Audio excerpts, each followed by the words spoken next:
एक व्यक्ति अपने 9 साल के बेटे को लेकर हॉस्पिटल के सामने बैठकर लोगों से भीख मांग रहा होता है। लोगों से यही कह रहा होता है कि कोई भी मेरे बच्चे की मदद कर दो, मेरे बच्चे को बचा लो, इसे हॉस्पिटल में एडमिट होने की ज़रूरत है, मेरे पास पैसे नहीं है, कोई मेरी मदद कर दो। दोस्तों, यहाँ पर कोई तो 10 रुपये 5 रुपये उसे दे जाता और कोई उससे यही कहने लगता कि ये भीख मांगने का नया तरीका है।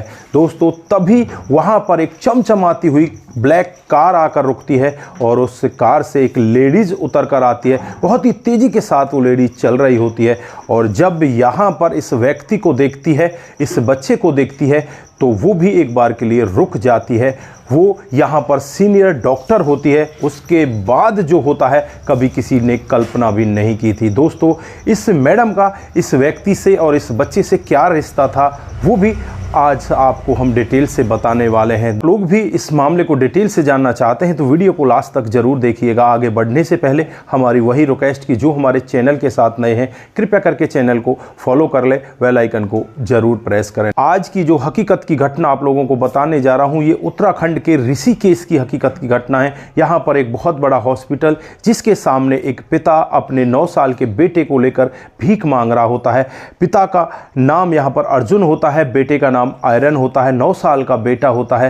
बेटे की सांसें कभी तो रुक जाती और कभी तेज तेज चलने लगती। दोस्तों, यहाँ पर जो भी राहगीर उसे देखता, बस यहाँ पर कुछ तो उसे 10-5 रुपये दे जाते, लेकिन कुछ लोग यहाँ पर यही कहने लगते कि ये भीख मांगने का नया तरीका है।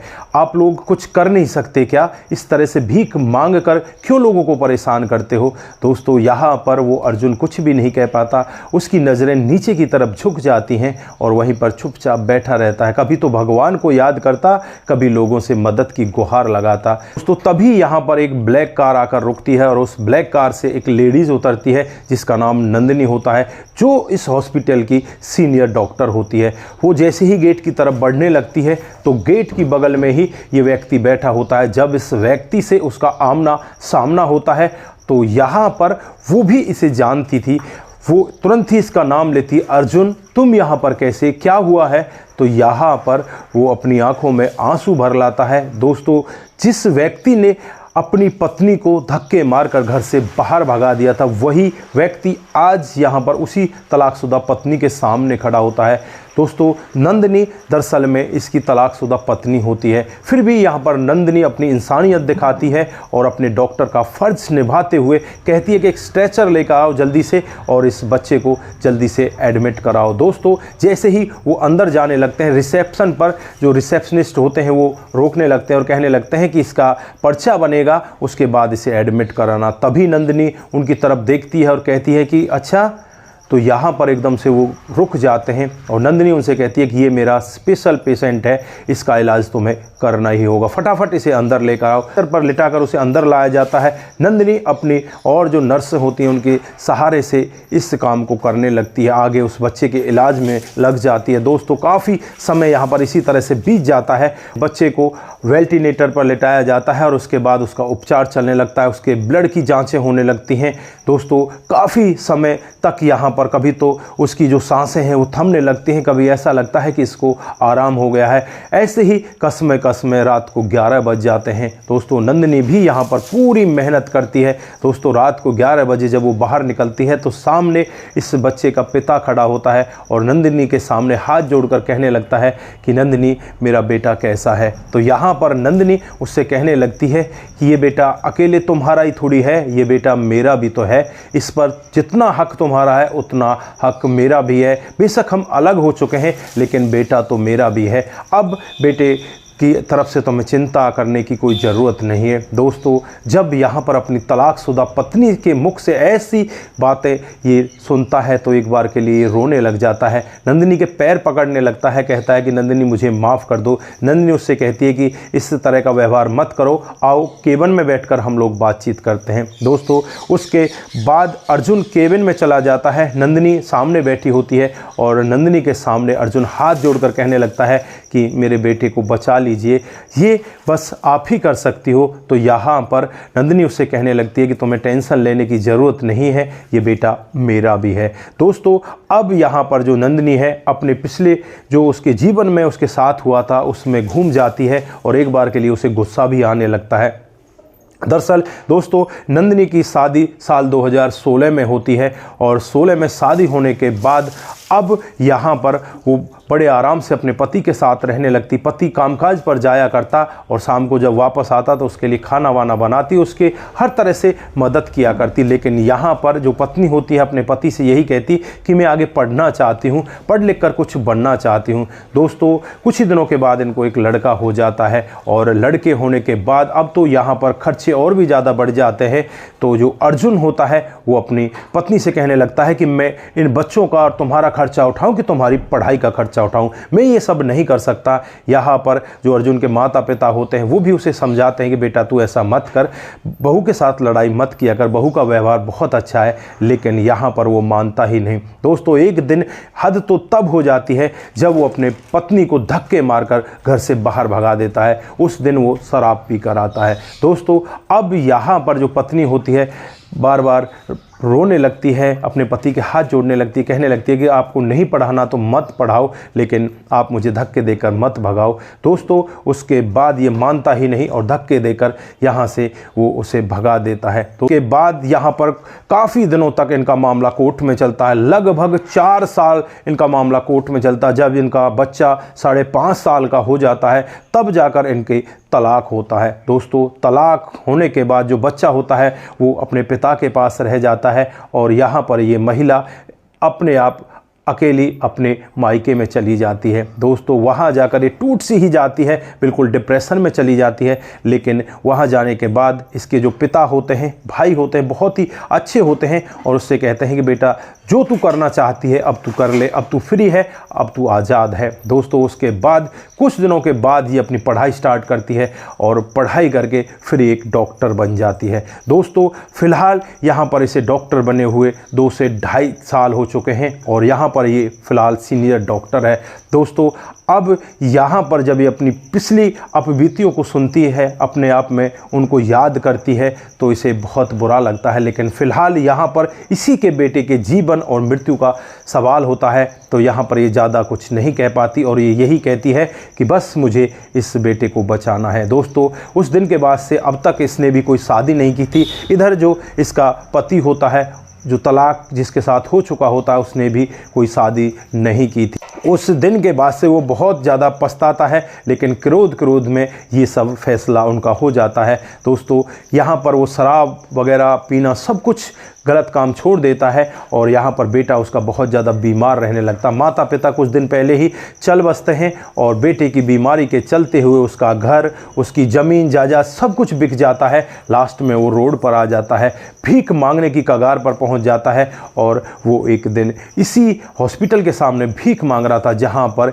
इसकी तलाकशुदा पत्नी सीनियर डॉक्टर होती है। और जब डॉक्टर साहब इसे देखती है तो फिर इसे अंदर ले जाया जाता है और उसका उपचार चलता है। दोस्तों 2 दिनों तक यहाँ पर इस बच्चे का उपचार चलता है। 2 दिनों के बाद जब इस बच्चे को होश आता है तो यहाँ पर ये पापा पापा चिल्लाने लगता है। लेकिन यहाँ पर जो डॉक्टर साहब होती हैं वो उससे कहती है कि बेटा क्या तू मुझे भूल गया, मैं तेरी माँ हूँ। दोस्तों यहाँ पर वो बेटा कुछ नहीं कहता, चुप मुँह फेर लेता है और कहने लगता है कि अगर तुम मेरी माँ हो तो मुझे छोड़कर क्यों चली गई। दोस्तों यहाँ पर माँ की आंखों में भी आंसू होते हैं। वो कहने लगती है कि बेटा मैंने तुझे नहीं छोड़ा, तेरे पापा ने तुझे और मुझे अलग किया था और आज तेरा पापा इस सब का परिणाम भुगत रहा है। दोस्तों ये सब बातें पापा बाहर कोने में खड़ा होकर छुपकर सुन रहा था। पापा की आंखों में आंसू होते हैं और वो सीधे ही अपनी तलाकशुदा पत्नी के पैरों में गिर जाता है, होते हुए कहने लगता है कि नंदिनी मुझे माफ़ कर दो, मुझसे बहुत बड़ी गलती हुई है और उस गलती की सज़ा भगवान ने मुझे दे दी है। अब मेरे पास कुछ भी नहीं है, मेरा एक बस सहारा मेरा बेटा है। अगर ये भी मेरे हाथ से चला गया तो मैं कहीं का नहीं रहूँगा, मैं टूट जाऊँगा, मैं मर जाऊँगा। अगर मेरा बेटा चला गया तो मैं भी इसी के साथ चला जाऊँगा। यहाँ पर नंदिनी उससे कहती है कि इतनी टेंशन लेने की ज़रूरत नहीं है, तुम्हारे बेटे को मैं कुछ भी नहीं होने दूंगी क्योंकि मैं उसकी माँ हूँ।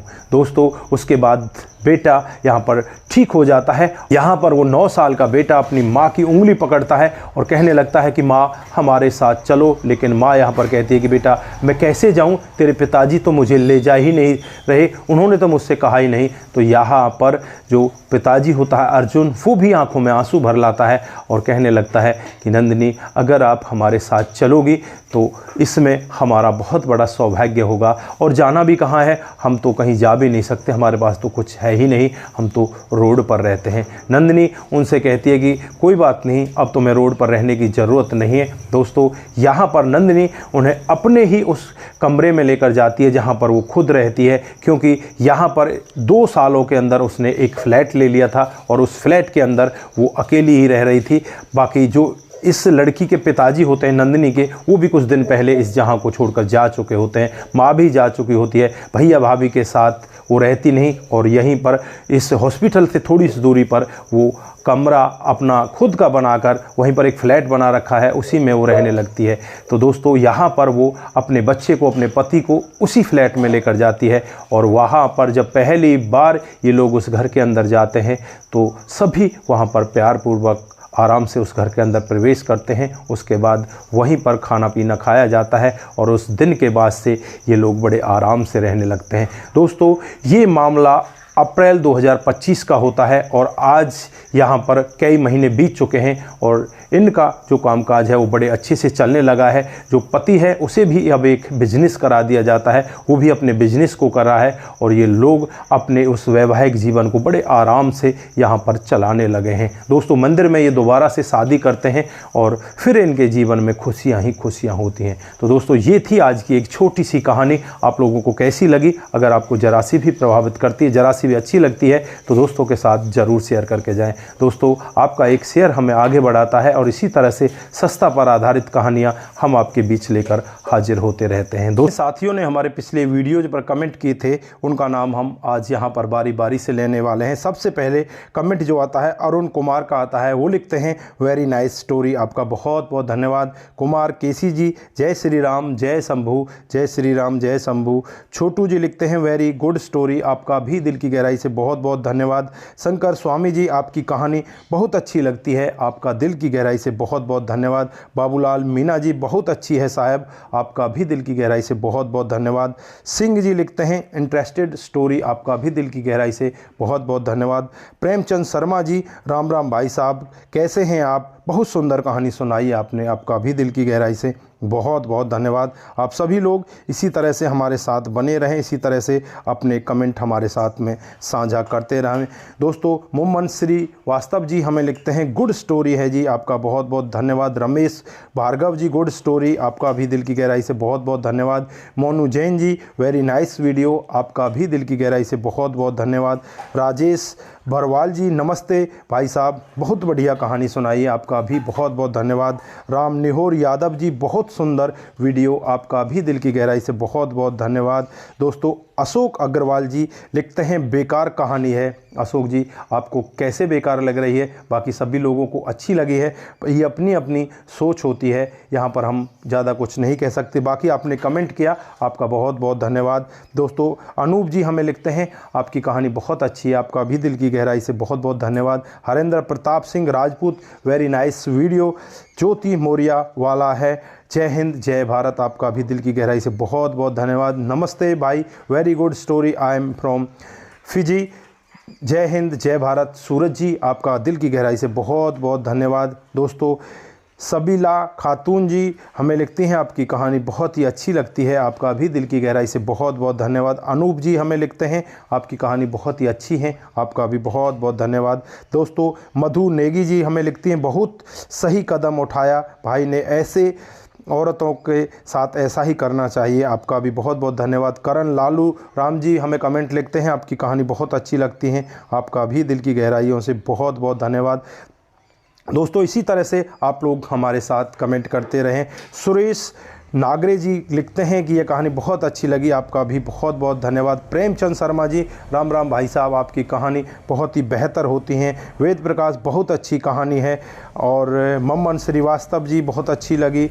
Babulal Meena ji, very nice. छोटू जी, very nice story. M Tyagi ji, कहानी अच्छी लगी दोस्तों। उसके बाद अरुण कुमार, वेरी नाइस। जीतू सिहाग जी, बहुत बढ़िया। प्रवीण कुंतल जी, राम राम जी, राम राम जी। प्रवीण सिंह बालावत जी, बहुत अच्छी कहानी है। बबीता बोरा जी, वेरी नाइस स्टोरी सर जी, आपका बहुत बहुत धन्यवाद। रोहतास फोगाट जी, यह कहानी बहुत अच्छी लगी। करण यादव जी, आपकी कहानी सुनकर दिल को सुकून मिलता है, बहुत ही प्यारी कहानी है, बहुत बहुत धन्यवाद। शोभा राय जी, नाइस स्टोरी, आपका बहुत बहुत धन्यवाद। भूलन मौर्या जी, बहुत अच्छी लगी कहानी, बहुत बहुत धन्यवाद। करण यादव जी, जय श्री राम, आपकी कहानी बहुत ही अच्छी लगती है। प्रहलाद राम जी, राम राम जी, राम राम जी, आपकी कहानी बहुत अच्छी लगती है दोस्तों। यहाँ पर चंपू सेठ जी लिखते हैं, अति सुंदर, आपकी कहानी बहुत ही अच्छी है। दिनेश जागीर जी, वेरी नाइस। और वृख जी लिखते हैं कि ये कहानी हमें मनगढ़ंत लगती है। दोस्तों, आप सभी का दिल की गहराइयों से बहुत बहुत धन्यवाद। आप सभी लोग इसी तरह से हमारे साथ बने रहें, इसी तरह से अपने कमेंट हमारे साथ में साझा करते रहें। दोस्तों, सतर्क रहें, सावधान रहें, रिश्तों की अहमियत को ज़रूर समझें। नमस्कार, जय हिंद, जय